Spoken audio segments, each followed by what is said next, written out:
Outdoor media కోసం సమగ్ర policy తీసుకురావాలని డిమాండ్ చేస్తూ జీహెచ్ఎంసీ కార్యాలయం ముందు తెలంగాణ అవుట్డోర్ మీడియా ఓనర్లు ఆందోళనకు దిగారు. జీహెచ్ఎంసీ కార్యాలయం లోపలికి చొచ్చుకొని వెళ్లేందుకు యత్నించారు. లోపలికి వెళ్లకుండా పోలీసులు అడ్డుకోవడంతో గేటు ముందే బైఠాయించి నిరసన తెలిపారు. 3 సంస్థల కోసం 300 సంస్థలకు స్వస్తి పలకడం ఎంతవరకు సమంజసమని నిలదీశారు. ముఖ్యమంత్రి సోదరుల కోసం తమను రోడ్డున పడేస్తారా అని ఆగ్రహం నిర్మాణ సంస్థకు కాంట్రాక్టులు అప్పగించి తమకు అన్యాయం చేస్తున్నారని మండిపడ్డారు.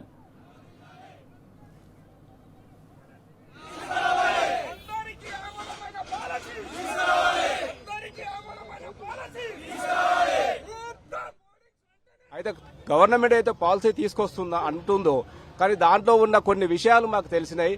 ఆ విషయాలు మాత్రము మాకు అనుకూలంగా అంటే ఎవరికి అనుకూలంగా లేవు. ఆ విషయాలను చూసుకున్న తర్వాత ఏమంటే ఒక 2-3 లబ్ధి కోసము ఈ పాలసీ తీసుకున్నట్టు అనిపిస్తుంది.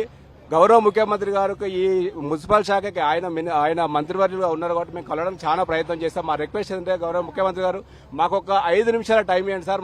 మా గోడు మీకు చెప్పుకుంటాము, మా బాధలు చెప్పుకుంటాము, ఎంతమంది ఏన్సీల మీద నిలబడి బతుకుతున్నాము, అసలు మా ఇండస్ట్రీ ఎలా ఫంక్షన్ చేస్తుంది, ఎలా పనిచేస్తుంది. మేమంతా సెల్ఫ్ గ్రోన్ సార్. ఇక్కడ ఎవరు మాకు లోన్లు ఇవ్వలేదు, గవర్నమెంట్ నుంచి ఎలాంటి స్కీమ్స్ లేవు.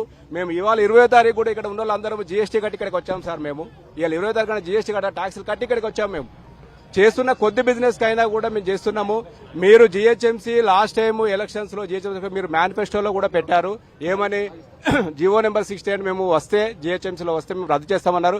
జీహెచ్ఎంసీలో కాదు సార్, మీరు గవర్నమెంటే ఫామ్ చేశారు. ఇక్కడ ఏం చేయాలి సార్? ఇప్పుడు ఇక్కడ 27 మున్సిపాలిటీ మీరు సడన్ గా తీసుకొచ్చి ఇందులో కలిపేశారు. మేము అప్పుడు జీవో నెంబర్ 68 అప్పుడు ఉన్న అరవింద్ కుమార్ గారు గారి అప్పుడున్న మినిస్టర్ గారు కానీ ఏమో చెప్పారంటే మీరు ఈ జీహెచ్ఎంసీ దాటి మీరు బయటికి వెళ్ళిపోండి అన్నారు. అలాగే మేము శంకర్పల్లి కానీ ఇలా రకరకాలుగా మున్సిపాలిటీస్ ఉప్పలు ఇలాంటి అన్ని మున్సిపాలిటీకి వెళ్ళి మేము హోర్డింగ్స్ వేసుకున్నాం. అక్కడ అన్ని రూఫ్ టాప్ హోర్డింగ్స్ ఉన్నాయి. ఎందుకంటే అక్కడ యూనిపల్ 50 లక్షలు 60 లక్షలు పెట్టి ఇన్వెస్ట్ చేస్తే అక్కడ బిజినెస్ రాదు. అంత స్పెండ్ చేస్తూ ఉంటారు. అది ఏదో ఒక Jubilee hills, Banjara hills, Kokapet అటు ఏరియాలు నడుస్తాయి కానీ మిగతా ఏరియాలు నడవదు. సో దాని గురించి మేమేం చెప్పదలుచుకున్నామంటే మరి ఇవన్నీ మున్సిపాలిటీకి సడన్ గా ఎందుకు గుర్తుకొచ్చింది? ఫస్ట్ మెర్జ్ అనగానే హోర్డింగ్సే గుర్తుకొచ్చాయి.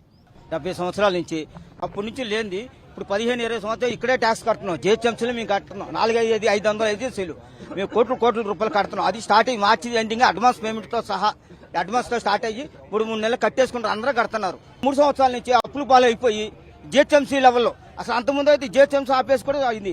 అప్పటి నుంచి అప్పుల పాలైపోయి హార్ట్ స్ట్రోక్ లో వచ్చి బ్రెయిన్ స్ట్రోక్ లో చనిపోయారు.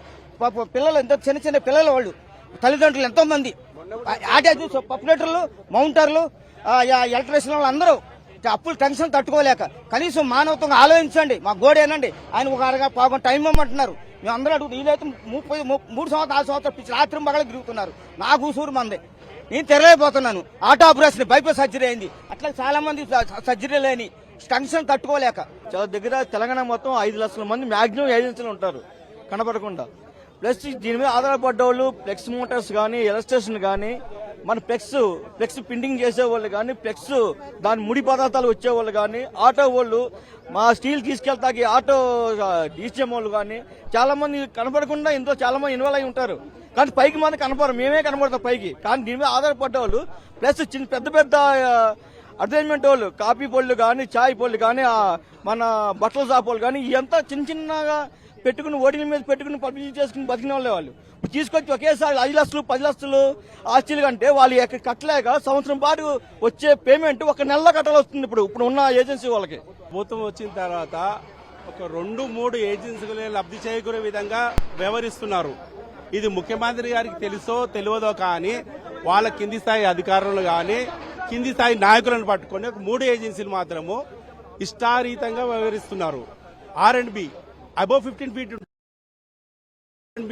R&B పర్మిషన్ ఇచ్చే అధికారమే లేదు.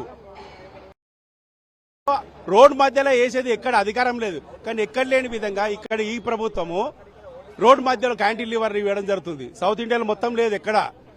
రీసెంట్లీ ఆంధ్రప్రదేశ్ లో బ్యాన్ చేశారు రోడ్ మధ్యలో, కానీ ఇక్కడ ఇస్తున్నారు. సో ఇది మేము ముఖ్యమంత్రి గారిని కోరుతున్నది ఏంటంటే అందరికీ సమగ్రమైన, అందరికీ ఆమోదమైన పాలసీ వస్తే అందరం శాంతియుతంగా ఉంటామని మనవి చేస్తున్నాం.